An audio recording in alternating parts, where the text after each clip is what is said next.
नमस्कार दोस्तों, मैं आराध्या शर्मा स्वागत करती हूँ आप सभी का आपके अपने YouTube चैनल प्रतिष्ठा एकेडमी 2.0 पर। चलिए भाई, तो शुरू करते हैं आज की क्लास शुरू करने से पहले कह दूं कि जितने भी लोग क्लास को देख रहे हैं, अगर आपको क्लास पसंद आती है तो प्लीज लाइक कर दीजिएगा। एंड चैनल पर अगर आप पहली बार आए हैं तो चैनल को फटाफट से सब्सक्राइब करके बेल आइकन प्रेस कर दें। ओके, बेल आइकन अगर आप टच नहीं करेंगे तो आगे की क्लासेस का नोटिफिकेशन आप तक नहीं पहुंचेगा। ठीक है, यहाँ पर कॉन्स्टिट्यूशन एंड हिस्ट्री, भारतीय संविधान एंड भारतीय इतिहास जो है ये पूरा स्टार्टिंग से चल रहा है और इसे एंड तक ले जाएंगे। ठीक है, तो अगर आप पूरा क्रम से पढ़ना चाहते हैं तो फटाफट से चैनल को सब्सक्राइब कर लीजिए, बेल आइकन टच कर लीजिए। ओके, चलिए शुरू करते हैं आज की क्लास। देखिए, आज का जो टॉपिक है हमारा वो है लोकसभा। आज हमें लोकसभा पढ़नी है, लोकसभा के बारे में सारा कुछ जानेंगे। तो यहाँ पर लिख लीजिए, पहले तो डाल लीजिए लोकसभा। लोकसभा, ठीक है। देखिए, राज्यसभा को हम पढ़ चुके हैं। पहले हमने पढ़ा था कि संसद केंद्र स्तर पर एक तरीके से समझ लीजिए जो कानून बनाने की संस्था है उसे क्या कहते हैं? संसद कहते हैं। ठीक है, तो हमने पढ़ा था, एक बार फिर से देख लेते हैं। संसद के ही 3 अंग हैं। संसद के कितने अंग हैं? 3 अंग हैं। सबसे पहला तो है राष्ट्रपति, दूसरा है राज्यसभा एंड तीसरा है लोकसभा। ठीक है, लोकसभा। तो बेटा, इसमें से हम राज्यसभा को पढ़ चुके हैं और आज का जो हमारा मुद्दा है ये है लोकसभा का। ठीक है, राष्ट्रपति हम बाद में पढ़ेंगे जब हम क्रम से सारी सीरीज को पढ़ेंगे। राष्ट्रपति, फिर प्रधानमंत्री, फिर सर्वोच्च न्यायालय के मुख्य न्यायाधीश, फिर चुनाव आयुक्त। तो इस तरह से वो हमारा अलग का मैटर है। पर्सन्स के बारे में हम बाद में पढ़ेंगे, लेकिन अभी फिलहाल जो ये सदन है, संसद के 2 सदन है ना। अंग अगर पूछे जाएंगे तो 3 हैं। संसद के 3 अंग हैं। कौन कौन से? राष्ट्रपति, लोकसभा, राज्यसभा। लेकिन अगर आपसे सदन पूछा जाए कि सदन कितने हैं, तो 2 सदन है, राज्यसभा एंड लोकसभा, क्योंकि संसद द्विसदनात्मक है। ठीक है, अंग और सदन में अंतर होता है। ठीक, तो पहला सदन जो है राज्यसभा, उससे हम कंप्लीट कर चुके हैं। आज हमारा टॉपिक है लोकसभा। ठीक है, तो आज हम इस पर बात करेंगे। चलिए भाई, देखते हैं लोकसभा को।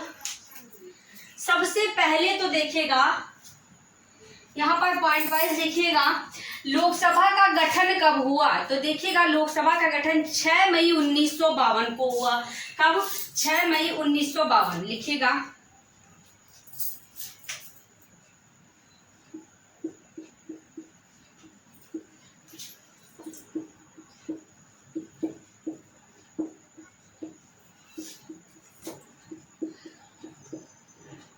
ठीक है, 6 मई 1952 को लोकसभा गठित हुई। ठीक है, अब इसका पहला कार्यकाल कब से कब तक का रहा लोकसभा का?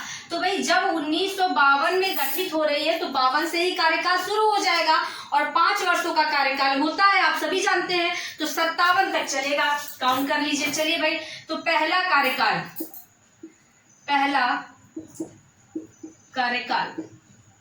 कब से कब तक का? 1952 से 1957 तक। ठीक है, 1952 से 1957 तक 5 वर्षों का होता है, सभी जानते हैं, तक चला। ठीक है, चलिए, तो ये तो हो गई लोकसभा के गठन की बात और पहले कार्यकाल की बात। अब लोकसभा संसद का कौन सा सदन है? देखिए, हमने आपको बताया था कि राज्यसभा जो है ये संसद का उच्च सदन है। ठीक है, और लोकसभा जो है ये संसद का निम्न सदन है। ठीक है, तो यहाँ पर लिख लीजिएगा, लोकसभा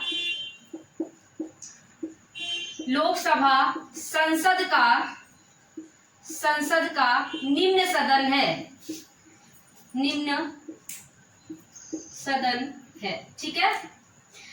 वो स्थायी सदन है राज्यसभा और ये अस्थायी सदन है। ठीक है, यहाँ पर लिखेंगे निम्न सदन है और अस्थायी सदन है। अस्थायी,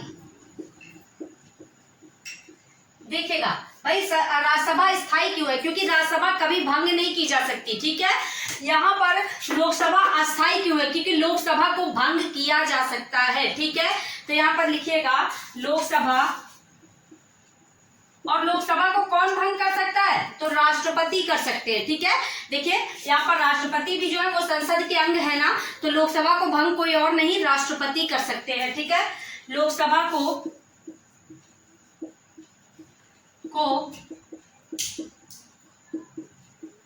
राष्ट्रपति द्वारा भंग किया जा सकता है।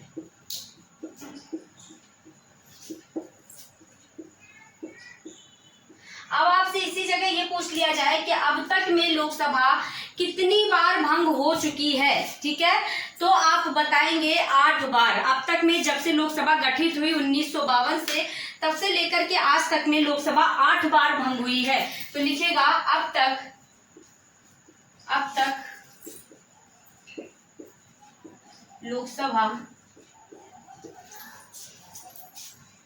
8 बार भंग हुई है।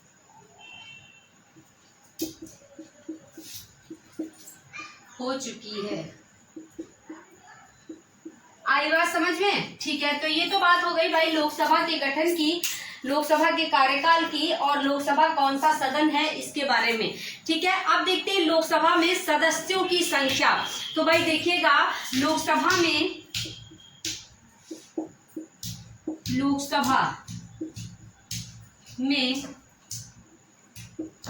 अधिकतम 552 सदस्य हो सकते हैं। कितने? 552 सदस्य हो सकते हैं। देखिएगा 552 हो सकते हैं, मैंने यहाँ पर लिखा है। ठीक है, हो सकते हैं का मतलब वर्तमान में 552 नहीं है, हो सकते हैं। ठीक है, तो वर्तमान में कितने हैं यहाँ लिख लीजिएगा। वर्तमान में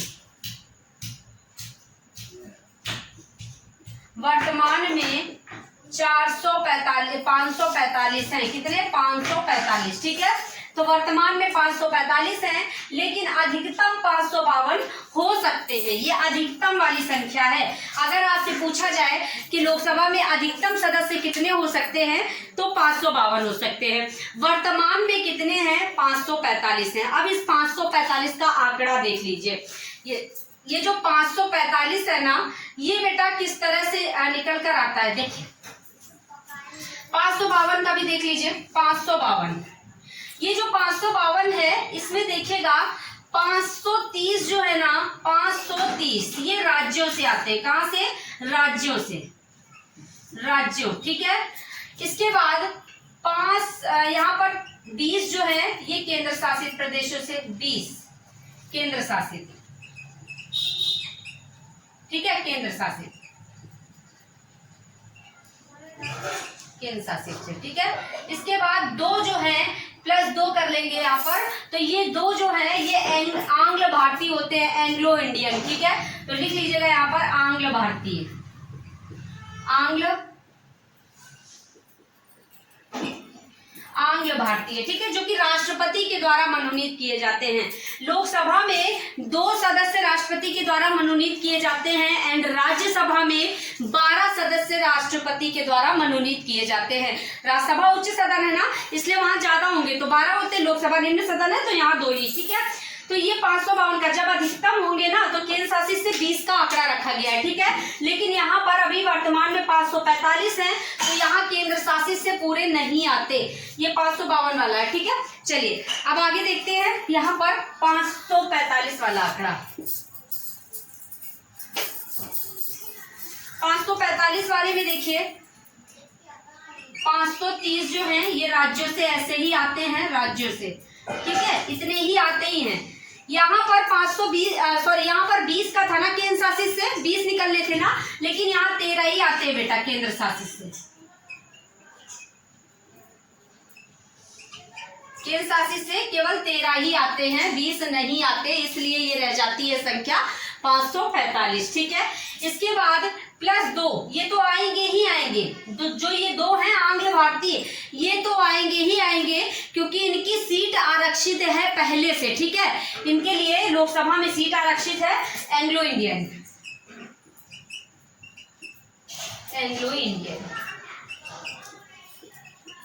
ठीक है, एंग्लो इंडियन जो कि राष्ट्रपति के द्वारा मनोनीत किए जाते हैं।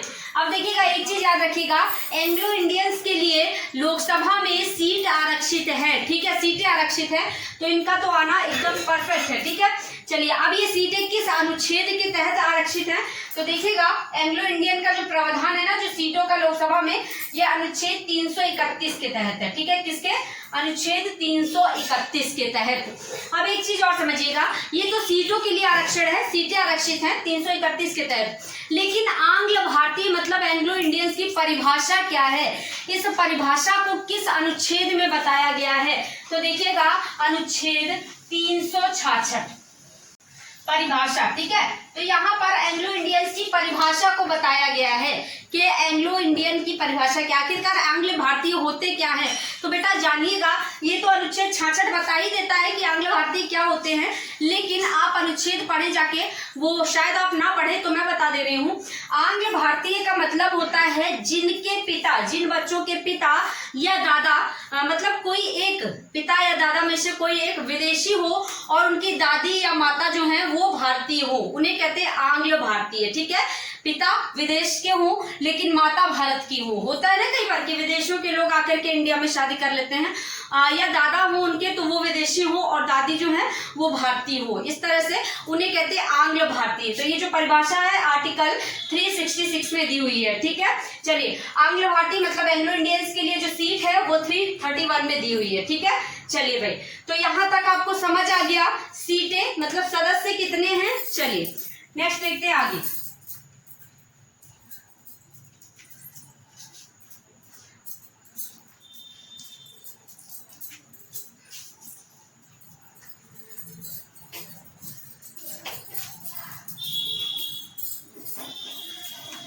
देखिएगा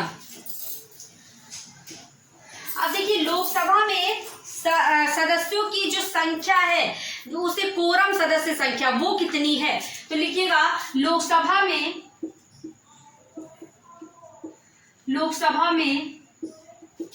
कोरम सदस्य संख्या, सदस्यों की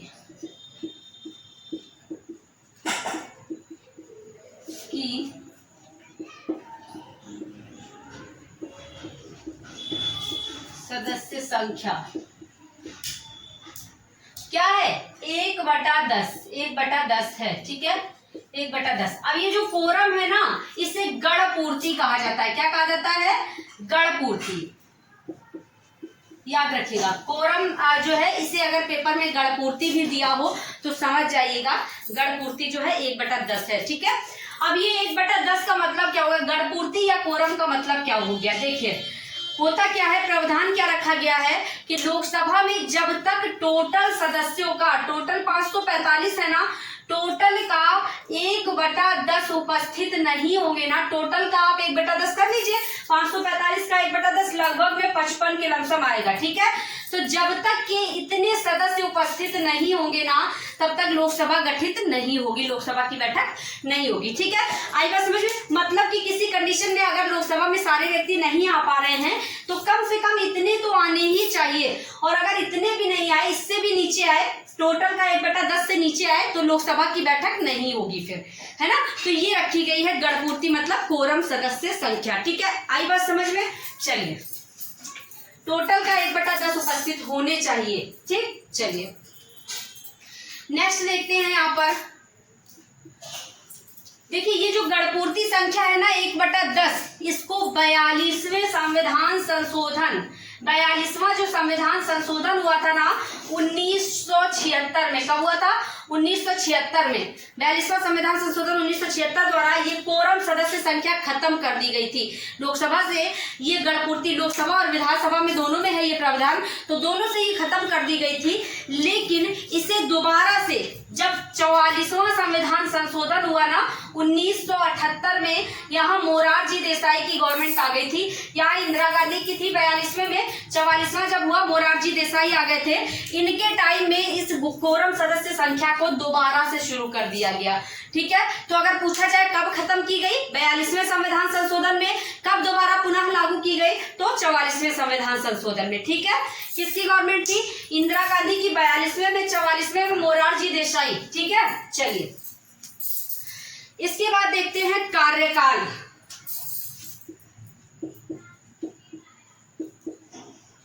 कार्यकाल देखिएगा, लोकसभा का कार्यकाल वैसे तो आप सभी जानते हैं 5 वर्षों का होता है। कितने? 5 वर्ष। चलिए भाई, लेकिन ये बीच में भी विघटित हो सकती है। ठीक है, बीच में कैसे विघटन हो सकता है? जैसे कि बहुमत खो देने पर। ठीक है, तो यहां लिख लीजिएगा, बीच में विघटन,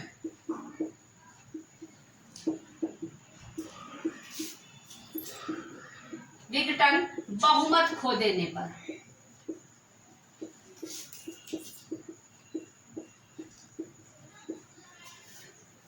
बहुमत खो देने पर बीच में भी विघटन हो सकता है। जैसे आप देखते हैं कई सारे पीएम ऐसे हैं जो कि कोई 11 दिन रहा उसके बाद हट गया, कोई साल भर रहा उसके बाद हट गया, मतलब पूरा कार्यकाल नहीं किया उन्होंने कंप्लीट, तो बहुमत उनको नहीं मिला, इसलिए उनका पूरा कार्यकाल नहीं हुआ 5 वर्षों का। ठीक, वैसे तो 5 वर्षों का होता है, लेकिन बहुमत खो देने पर जो है आपका बीच में भी विघटन हो सकता है। आई बात समझ में? चलिए भाई, इसके बाद ये जो 5 वर्षों का कार्यकाल है ना बेटा, इसे भी सेम कंडीशन है 42वें संविधान संशोधन द्वारा इसे भी 1976 में हटाकर 6 वर्ष कर दिया गया था। ठीक है, जैसे विधान परिषद का होता है ना और राज्यसभा का होता है, उसी तरह इसका भी कार्यकाल 6 वर्ष का कर दिया गया था। लेकिन बाद में 44वें संविधान संशोधन 1978 द्वारा फिर पुनः कार्यकाल 5 वर्षों का कर दिया गया। ठीक है, आई बात समझ में? ये भी समझते चलिएगा, शायद पेपर में पूछ लिया जाए, इसलिए कब हटाया गया, कब पुनः लागू किया गया, ये सारी चीजें। चलिए नेक्स्ट देखते हैं। देखिए, मैंने कहा कि लोकसभा को राष्ट्रपति भंग कर सकते हैं, तो अब लोकसभा को बुलाते कौन है? तो देखिएगा, लोकसभा को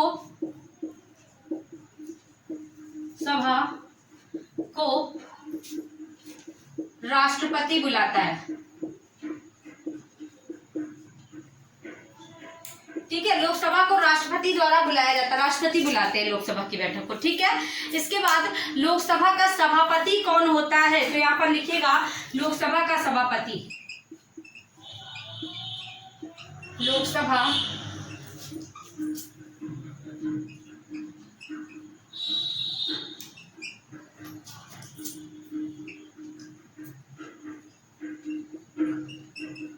अध्यक्ष या स्पीकर होता है।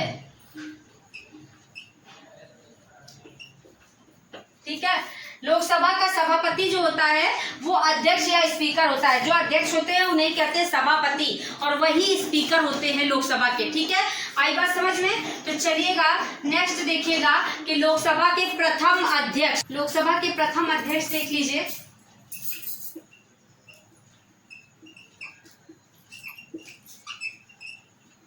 प्रथम अध्यक्ष कौन थे भाई? गणेश वासुदेव मावलंकर, मतलब के जीवी मावलंकर जिन्हें आप कहते हैं, जीवी। ठीक है, जीवी मावलंकर, लेकिन इनका पूरा नाम है गणेश वासुदेव मावलंकर। ठीक है, पता लगे पेपर में पूरा नाम दे दिया गया, कहें मैम ने तो बताया नहीं, जीवी मावलंकर बताया है। ठीक है, चलिए भाई, इसके बाद नेक्स्ट प्रथम उपाध्यक्ष, प्रथम उपाध्यक्ष। देखिए, एक उपाध्यक्ष भी होता है कि जैसे अगर अध्यक्ष नहीं है तो उसकी अनुपस्थिति में अध्यक्ष का कार्यभार जो है वो उपाध्यक्ष देख सके। ठीक है, तो प्रथम उपाध्यक्ष कौन थे? अनंत शयनम, अनंत शयनम। ठीक है, ये प्रथम उपाध्यक्ष थे लोकसभा के। चलिए याद कैसे करेंगे, देखिए इन दोनों लोगों को याद किस प्रकार करेंगे वो देख लेते हैं। देखिए, लोकसभा, लोकसभा मतलब लोगों की सभा, लोगों की सभा जो है एकत्रित हो रही है, तो हम गणेश भगवान को सबसे पहले याद करेंगे। सबसे पहले गणेश जी को बुलाएंगे, क्योंकि गणेश जी जो है वो प्रथम पूज्य देवता है। ठीक है, तो गणेश वासुदेव मावलंकर हो जाएगा। लोगों की सभा में गणेश जी को बुलाएंगे, गणेश वासुदेव मावलंकर। ठीक है, इसके बाद जब गणेश जी आ जाएंगे ना तो आनंद, आनंद ही आनंद आएगा, तो आनंद से अनंत याद कर लेंगे। ठीक है, अनंत शयनम, आनंद ही आनंद आएगा, तो उपाध्यक्ष जो है अनंत शयनम हो जाएंगे। चलिए नेक्स्ट देखते हैं। देखिएगा, लोकसभा जो है ना, ये बेटा जरूरत पड़ने पर, जरूरत जैसे आपातकाल लगने पर एक बार में एक साल के लिए बढ़ाई जा सकती है। मतलब कार्यकाल जो है एक बार में 1 वर्ष के लिए बढ़ाया जा सकता है। तो लिखिएगा, लोकसभा का कार्यकाल आपातकाल लगने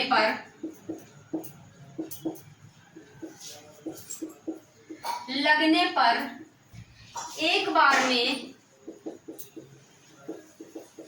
1 वर्ष तक के लिए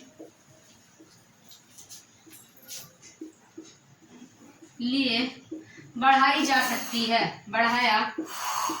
जा सकता है। ठीक है, मतलब कि अगर आपातकाल लगता है तो लोकसभा का कार्यकाल उस समय अगर चुनाव होने हैं तो उस कंडीशन में नहीं होंगे, रोक दिए जाएंगे और एक बार में 1 साल तक के लिए इसका कार्यकाल बढ़ाया जा सकता है। ठीक है, अब कहेंगे क्या मैम ऐसा कभी हुआ है? तो बिल्कुल हुआ है। 1976 में देखिएगा, 1976 में 2 बार 1 वर्ष के लिए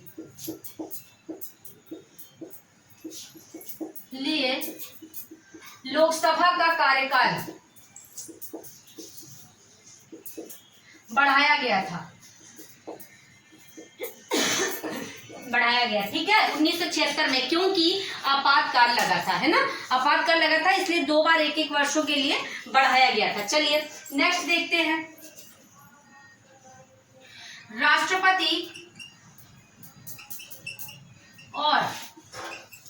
राष्ट्रपति और संसद के बीच पत्र व्यवहार का कार्यक्रम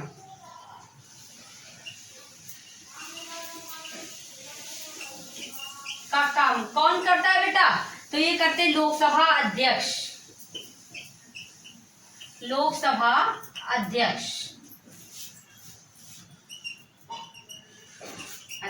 ठीक है, तो राष्ट्रपति और संसद के बीच जो पत्र व्यवहार का काम होता है ये लोकसभा अध्यक्ष के द्वारा किया जाता है। चाहे तो स्क्रीनशॉट ले लीजिए, उसके बाद आगे देखते हैं।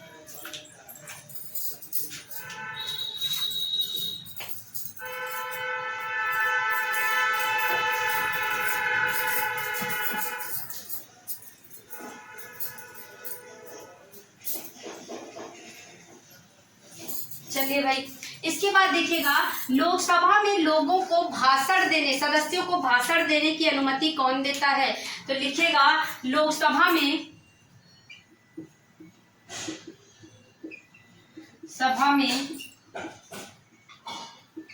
सदस्यों को भाषण देने की अनुमति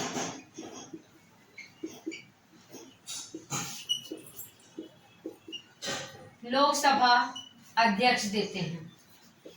ठीक है, लोकसभा अध्यक्ष देते हैं। लोकसभा अध्यक्ष आप देखते हैं ना, लोकसभा जब गठित होती है तो आप लोग न्यूज वगैरह में देखते हैं, अध्यक्ष जो होते हैं वो कहते हैं तुम भाई खड़े हो जाओ, जिस पक्ष को बोलना होता है भाई तुम अपना पक्ष रखो, फिर तुम बैठ जाओ, तुम उठो, तुम अपना पक्ष रखो।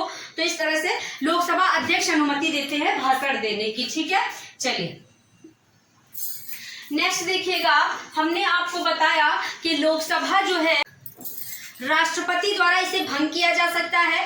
अब लोकसभा के सदस्यों को, लोकसभा के जो अध्यक्ष हैं, इन्हें हटाने के लिए, अगर इन्हें हटाना है तो कितने दिन पहले सूचना दी जाती है? तो लिखिएगा, लोकसभा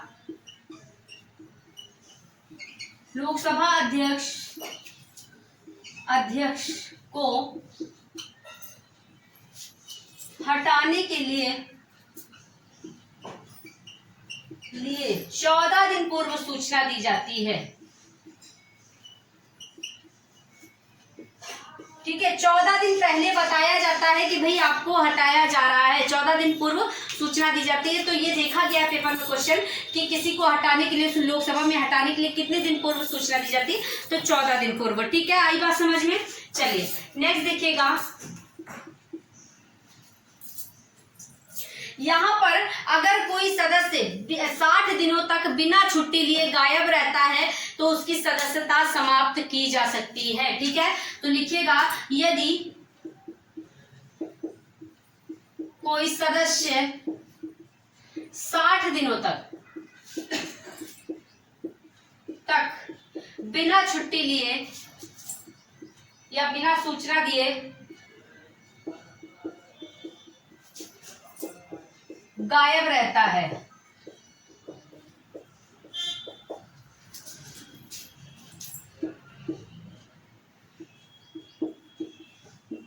की सदस्यता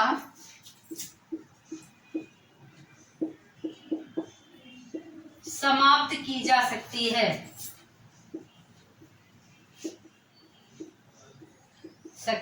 ठीक है। यदि आप संसद के सदस्य हैं और आप 60 दिनों तक बिना छुट्टी लिए गायब रहते हैं तो आपकी सदस्यता जो है समाप्त की जा सकती है। ठीक है, चलिए भाई, इसके बाद देखते हैं यहाँ पर योग्यता क्या होनी चाहिए। लोकसभा का सदस्य बनने के लिए योग्यता क्या होनी चाहिए। तो सबसे पहला जो प्रोसेस है यहाँ पर, वो आपकी आयु कम से कम न्यूनतम 30 वर्ष होनी चाहिए। ठीक है, सॉरी 25 वर्ष होनी चाहिए।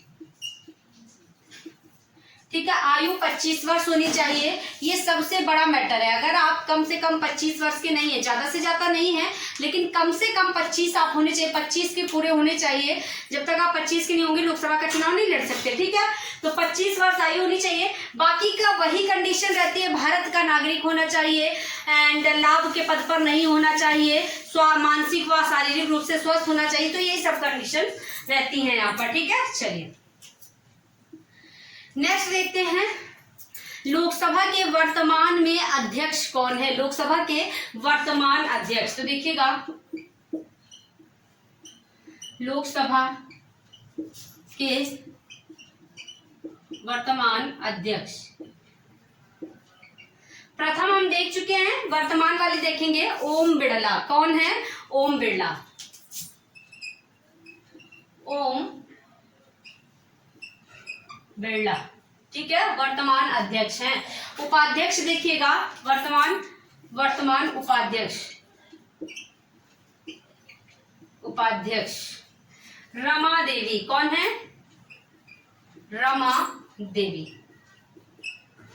ठीक है, तो ये तो हो गया भाई लोकसभा से रिलेटेड आपने आज सारा कुछ जान लिया है। कुछ एक आध पॉइंट और जान लीजिए इसमें। देखिए, लोकसभा की जो सदस्यों की संख्या है ना, लोकसभा और विधानसभा के सदस्यों की जो संख्या है, ये 2026 तक कम या ज्यादा नहीं की जा सकती। ठीक है, तो लिखिएगा लोकसभा व विधानसभा के सदस्यों की संख्या कब तक? 2026 तक कम या ज्यादा नहीं की जा सकती। कम या ज्यादा नहीं की जा सकती। ठीक है, आई बात समझ में? 2026 तक लोकसभा मतलब जितनी है उतनी ही रहेगी। अधिकतम 552 है तो 552 ही रहेगी। राज्यों से जो आ रहे हैं वो आएंगे उतने ही। ठीक है, तो 2026 तक ये संख्या जो है कम या ज्यादा नहीं की जा सकती। आई बात समझ में? और ये प्रावधान किस संविधान संशोधन द्वारा किया गया? तो लिखिएगा यह प्रावधान 84वें संविधान संशोधन 84 84वें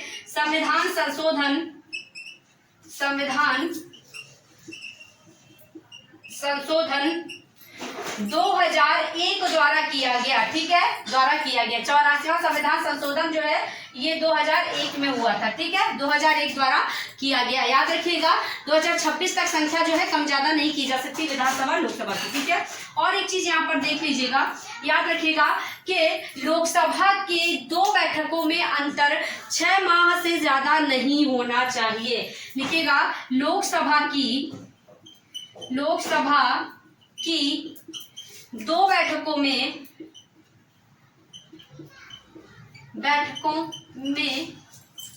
अंतर 6 माह से ज्यादा नहीं होना चाहिए। ठीक है, 6 माह से ज्यादा अंतर नहीं होना चाहिए। ये आपने राज्यसभा में भी पढ़ा था। ये नहीं कोई हो रही है 8 महीने में तो कोई हो रही 4 महीने में, नहीं, 6 माह के अंतर में बैठकें हो जानी चाहिए। ठीक है, आई बात समझ में? चलिए एक पॉइंट यहाँ पर लास्ट और देख लीजिए बेटा। एक समय में एक व्यक्ति दोनों सदनों का सदस्य नहीं हो सकता। जैसे कहे कि आप राज्यसभा के भी सदस्य बन जाए और लोकसभा के भी, तो वो काम नहीं हो सकता। ठीक है, तो यहाँ पर लिखिएगा एक समय में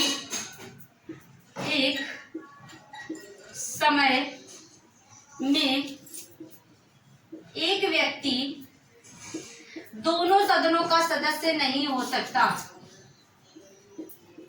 सदनों का सदस्य नहीं हो सकता।